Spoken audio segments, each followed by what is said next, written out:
No पहने महिला थी जो वहां आ गई थी। इतना कहते ही फातिमा का पानी फट गया।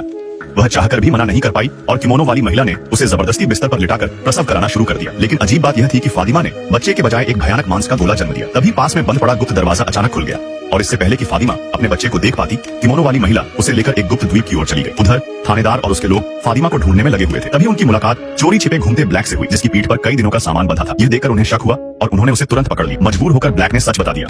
उसका मानना था कि अगर फातिमा बच्चे को जन्म दे देती है तो पूरे कस्बे के लोग बच सकते हैं। लेकिन थानेदार जानता था कि यह राक्षसों की साजिश है और वे ब्लैक को अपने बुरे कामों के लिए इस्तेमाल कर रहे हैं। उसने चाहा कि ब्लैक उसे फातिमा का ठिकाना बता दे, लेकिन ब्लैक ने जिद पकड़े रखी। उसे लगता था कि सफलता बस एक कदम दूर है और तब सब लोग अपने घर लौट आए। जब वह कुछ भी बताने को तैयार न हुआ तो थानेदार ने पूछताछ का दूसरा तरीका अपनाया। तभी पास रखा कैमरा अचानक फ्लैश कर गया। थानेदार ने तस्वीर उठाई और वहीं ठिठक गया।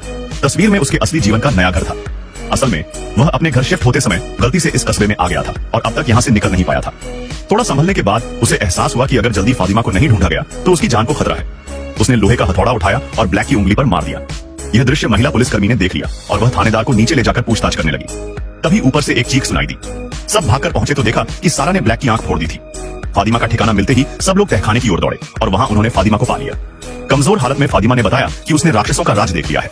वे अमृता पाने के लिए अपने ही बच्चों की बलि चढ़ाते हैं और उसका पैदा किया हुआ जीव भी ले जाया गया है।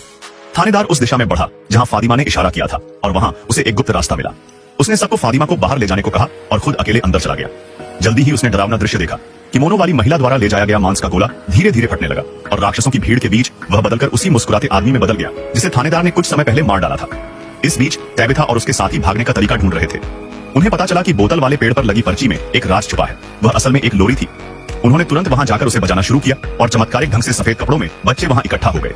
जैसे जैसे धुन समाप्ति की ओर पहुंची, टैबिथा की यादें लौटने लगी और वह दर्द में चीखते हुए जंगल की ओर भाग पड़ी। जिम तुरंत उसके पीछे पहुंचा और वजह पूछी, लेकिन पत्नी की बात सुनकर वह हैरान रह गया।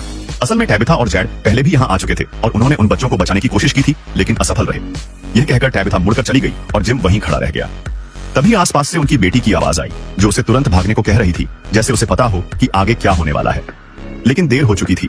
अचानक पीले कपड़े पहने एक आदमी ने जिम का गला पकड़ लिया।